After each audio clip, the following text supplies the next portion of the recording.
welcome to the Bare Metal Cyber C-Risk Prepcast. This series helps you prepare for the exam with focused explanations and practical context. Monitoring and analyzing key performance indicators and key control indicators is a continuous feedback loop that strengthens both operational execution and risk governance. Metrics only serve their purpose when they're regularly reviewed, interpreted with context, and acted upon with clarity. KPIs and KCIs are not just performance numbers, they are assurance tools. They help C-risk professionals and control owners detect emerging issues, validate that safeguards are functioning, and assess whether key business processes are delivering expected results. Without active monitoring, even the most well-designed metrics become meaningless. Monitoring transforms static data into informed action.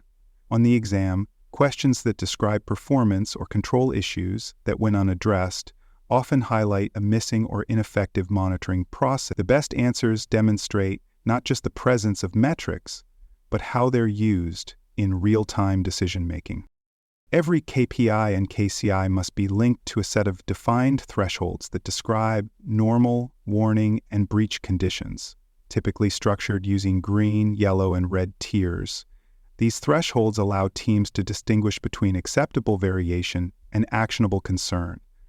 For KPIs, thresholds should be based on business expectations, such as cycle time limits, output quality, or SLA targets. For KCIs, thresholds reflect the control's tolerance for failure, such as frequency of untested controls, excessive overrides, or elevated exception volumes. Escalation criteria must be tied to each threshold. A red tier metric should prompt investigation or remediation. A yellow tier may require validation or review. C-risk professionals help set these boundaries and document required responses. On the exam, if a metric breaches the red zone without a documented follow-up, the scenario is signaling a failure in the threshold or escalation logic. For more cyber-related content and books, please check out cyberauthor.me. Also, there are other podcasts on cybersecurity and more at baremetalcyber.com. Monitoring frequency is another critical dimension. Metrics associated with higher risk areas, such as access control, financial reporting, or security operations, should be tracked daily or even in real time. Metrics tied to lower risk or less dynamic areas can be reviewed weekly or monthly. The frequency should be determined during the metric planning phase and documented in ownership records or system settings.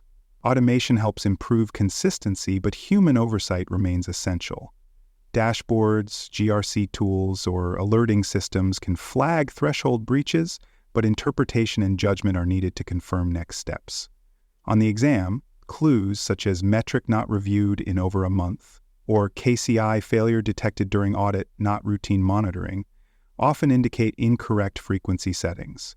The strongest responses reflect risk-adjusted review schedules and built-in accountability.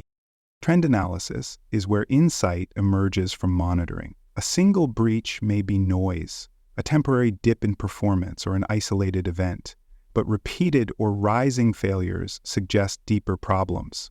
C-risk professionals help interpret patterns such as gradual degradation, sudden spikes, or broken workflows. For example, a steady rise in the number of access request denials may point to overly restrictive policies or changing user needs. A pattern of skipped security reviews may indicate process fatigue or resource constraints. Tools like time series graphs, heat maps, and moving averages help make trends visible. On the exam, questions that describe persistent issues despite controls in place often point to missed trend recognition. The best answers reflect an ability to read patterns, not just react to single data points. Monitoring relies on tools, and C-risk professionals help select and integrate platforms that support both visibility and usability. Business intelligence tools like Power BI or Tableau, GRC platforms, and control dashboards help stakeholders track metrics, identify outliers, and drill into the details. Dashboards should be configured to display real-time or near real-time data with clear visual indicators such as traffic lights, trend arrows, and heat zones. Filters by control, owner, business unit, system, or risk category allow customized views. Dashboards should also allow traceability, Users must be able to drill down from an alert to the underlying metric, and from the metric to the risk or control it supports. On the exam, questions about failed visibility or poor response may reflect tool misalignment. The correct answer will often involve ensuring tools are configured to support action, not just display. Metrics must be tied directly to the risk register and control inventory. When a KCI fails repeatedly, C-risk professionals reassess the associated control. Does it still serve its purpose? Is redesign or enhancement required? They also review the residual risk score.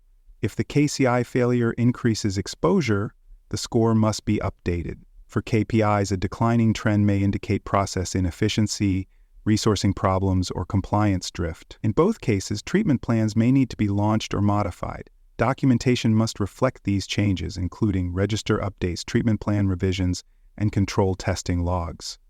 On the exam, if a scenario includes metrics indicating performance degradation, but the risk register remains unchanged, the failure is in governance follow-through. The strongest answers link metric trends to risk scoring and control response directly.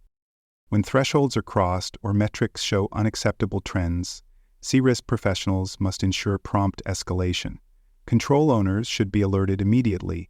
Risk owners and governance bodies must be notified if the issue affects residual exposure or strategic processes. Escalated actions may include additional control testing, revised training, policy adjustments, or resource shifts.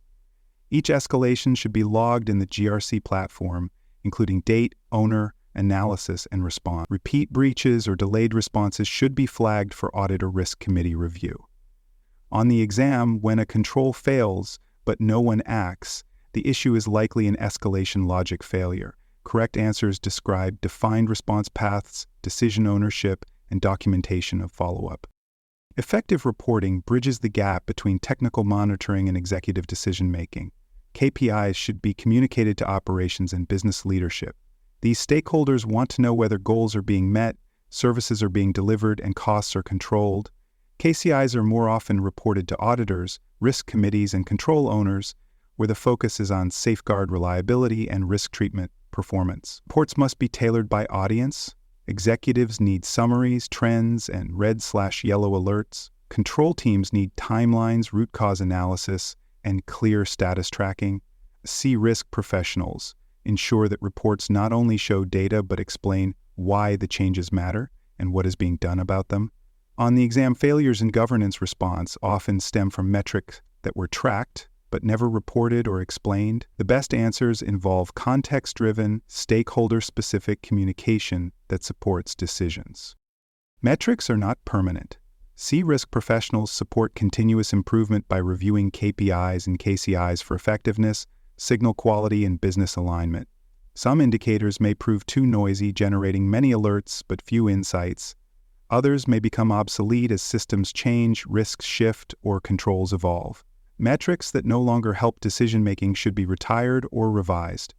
Thresholds may be tightened or relaxed based on historical data or incident reviews. New risks or control strategies may require the creation of new indicators. Reviews should be scheduled as part of the regular risk assessment cycle and updates documented in metric libraries or dashboards.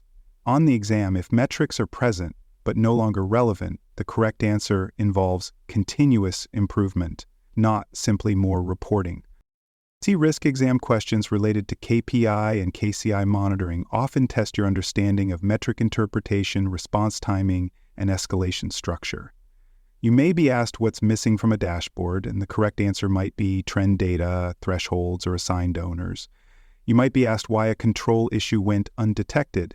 The answer is likely that the KCI was either absent, misaligned, or never escalated. When a KPI declines steadily, the correct next step is to investigate, communicate the issue, and reassess the associated process or resource model. You may be asked which metric reflects control effectiveness, and the best choice is always a well-defined threshold-driven KCI tied to the control's objective. The best exam answers reflect measured insight, timely follow-up, clearly defined ownership, and feedback into governance processes.